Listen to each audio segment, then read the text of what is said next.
I'll go ahead and restart. So my name, as I said before, is Brian Lazensky. I'm a professor in the Educational Studies Department at Macalester College and also part of the Kofi Annan Institute for Global Citizenship. I'd like to welcome everyone to this timely and important webinar. And so I'd like to tell you a little bit about this, this forum series. It started this spring in a course called Critical Issues in Urban Education. And so the students in the course have been developing a series of community forums. And of course, with the COVID crisis happening, we've been forced to go virtual, but I think we still have such a great panel lined up today. And I'm excited. I also want to commend the students in the class for regrouping. This forum was supposed to happen about a month ago. And so they were able to regroup themselves, and we're here tonight. I would like to thank our partners, first the Educational Studies Department at Macalester College, as well as the Kofi Annan Institute for Global Citizenship. And also, I would also like to thank our partners at the Eastside Freedom Library.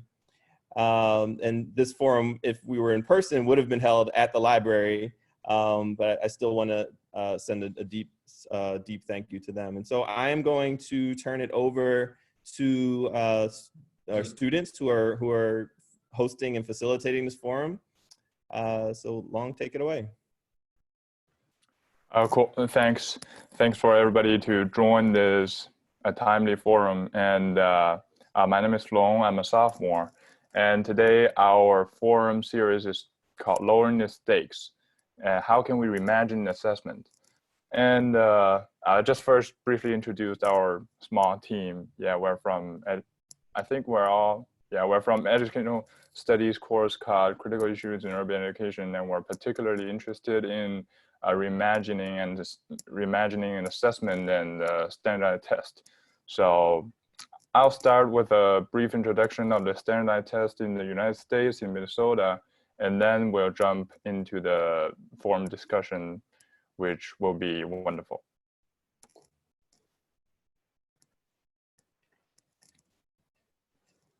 I'm having issues with the screen share, but I think we can get that going real soon.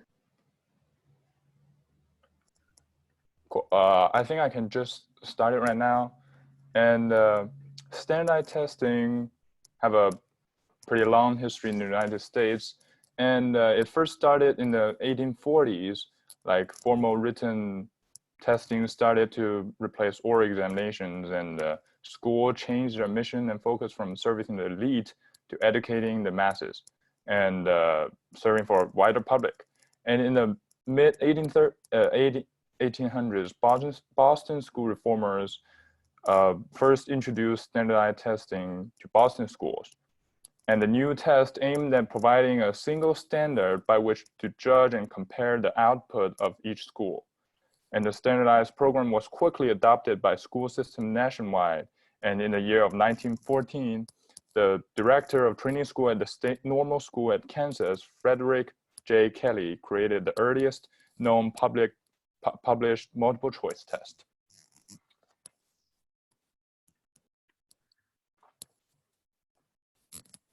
And the more modernized standard testing starts after the Elementary and Secondary Educational Act in 1965, and the use of standardized tests have been boosted since the 2002 No Child Left Behind Act.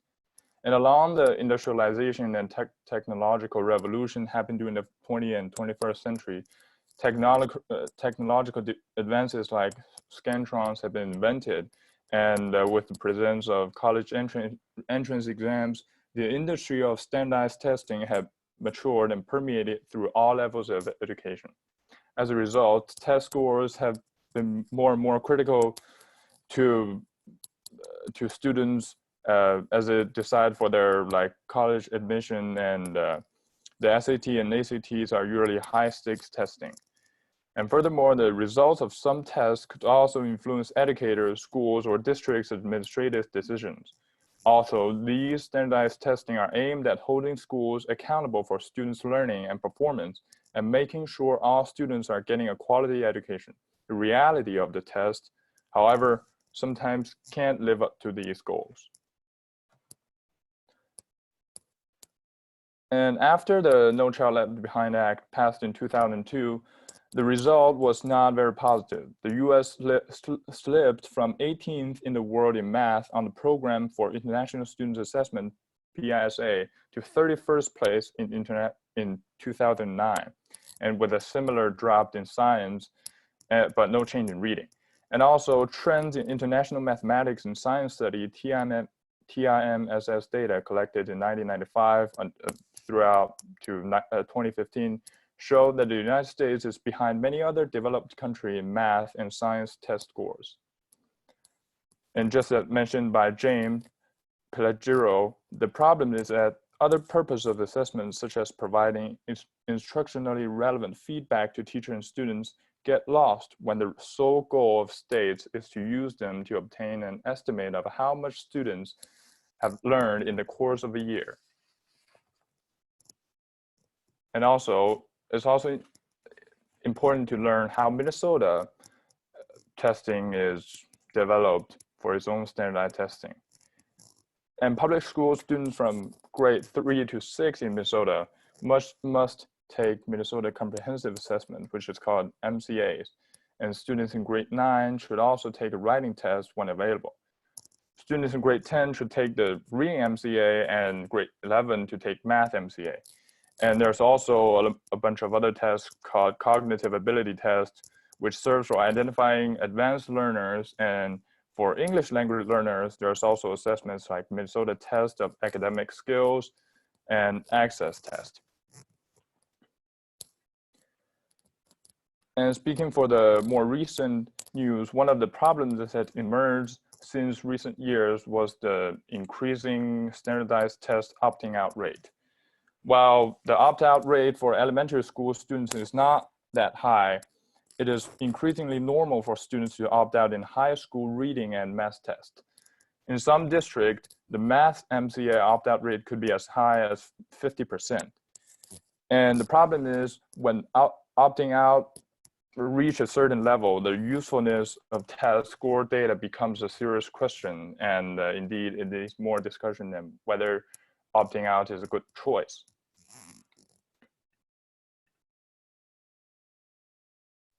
So now we're just going to talk quickly about the testing during COVID-19. So for standardized testing issue, or like federal and state, Betsy DeVos announced that on March 20th that schools that are closed or affected by COVID-19 will be exempt from standardized testing requirements. And Tim Walz echoed a similar statement, saying that all Minnesota districts are exempt from administering state tests. And so he was also said that the state government as a whole would put that information in for every district. And then for other forms of standardized testing, the College Board State Readiness, the SAT test has been, the March and May dates have been canceled. The June testing date is still in place currently. They are looking into adding test dates throughout the summer, and they are looking into alternative options for taking tests in the fall if the situation continues. As for the ACT, they had less information on their website, but they have currently canceled their April test date, and their June test date is still in place. AP tests are the tests that have changed the most since this came out. So they will now be held online. Students without internet access must contact the College Board individually to arrange other solutions. They'll be around 45 minutes, open book and open note. They will only include information covered by teachers through March, or what's supposed to have been covered through March. And I thought this one was really interesting. The students' answers will be sent to their teachers within 48 hours of them completing their test. And the College Board said that that was for if teachers wanted to factor in those tests in their own assessment of the students. And the College Board is also asking colleges to consider these scores around like equivalent to former AP tests in terms of credit or like prereq things. So that concludes our information on testing. So now we're going to head into the Q&A discussion part of our forum, and we are really excited and honored to be joined by a great group of panelists. Today we have Adam Vandersluis with us, who is the Assistant Director of Admissions here at Macalester College. We have Silvy Un Lafayette, who is the Director of Assessment, Research, and Evaluation at St. Louis Public Park Schools. We also have Gao Thor, who is an assessment and research specialist, also at St. Louis Park Public Schools. And we have Josh Fraser, who is the principal of Brooklyn Center Middle and High School. Malachi Raymond, who's a high school student and member of St. Paul Public Schools Student Engagement Advancement Board, and Atquetzali Quiroz, who is also a high school student and member of St. Paul Public Schools. And yeah, so thank you so much for joining us. I'll hand it over to Lola to start our Q&A. Thank you, Lucy.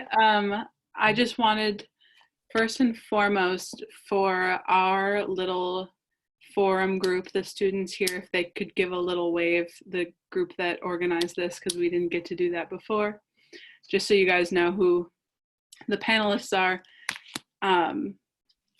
Thank you again to all of our panelists that are here.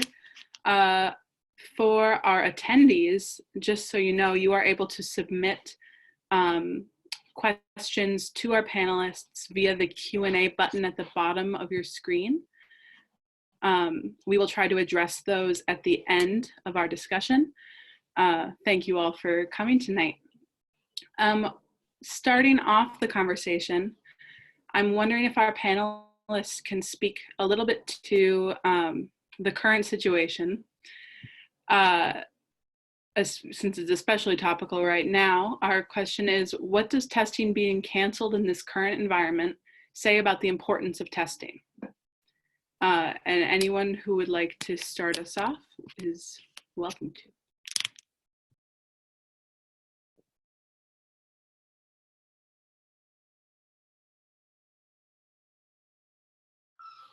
I can begin. I would start by saying that it's liberating to know that we are not focused on testing at this point in the year.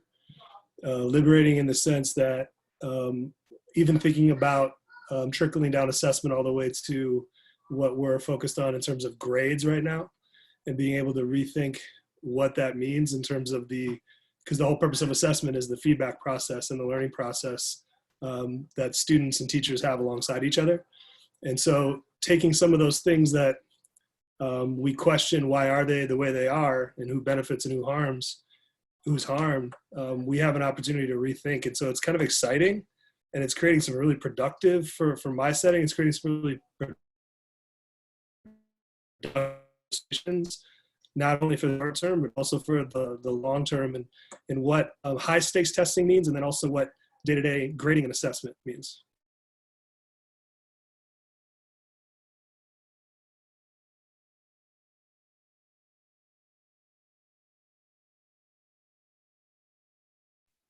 So I can speak. My name is Gao. I'm from St. Louis Park Public Schools. I'm the assessment research specialist. And so a lot of my jobs, although I wear a lot of different hats, revolves around helping our whole district coordinate big testing such as MCAs, MTAS, and Access. And so I've seen how it's directly impacted our district. And even though it is a big part of my job, I'm relieved that we are canceling it. And that was an interesting way you were phrasing the question, so I had to think about it a bit. But I think that canceling testing such as MCAs and Access, I think that I'm grateful that we are prioritizing the well-being of our students and our families. And I think that it just shows that testing is just one piece of the story that we're trying to get, right? So we're trying to see how are we serving our students. And so I think working with Silvy, we've had to think creatively about how are we also getting, what else are we pulling so that we can create the bigger picture now that we know that this data point is going to be missing this year.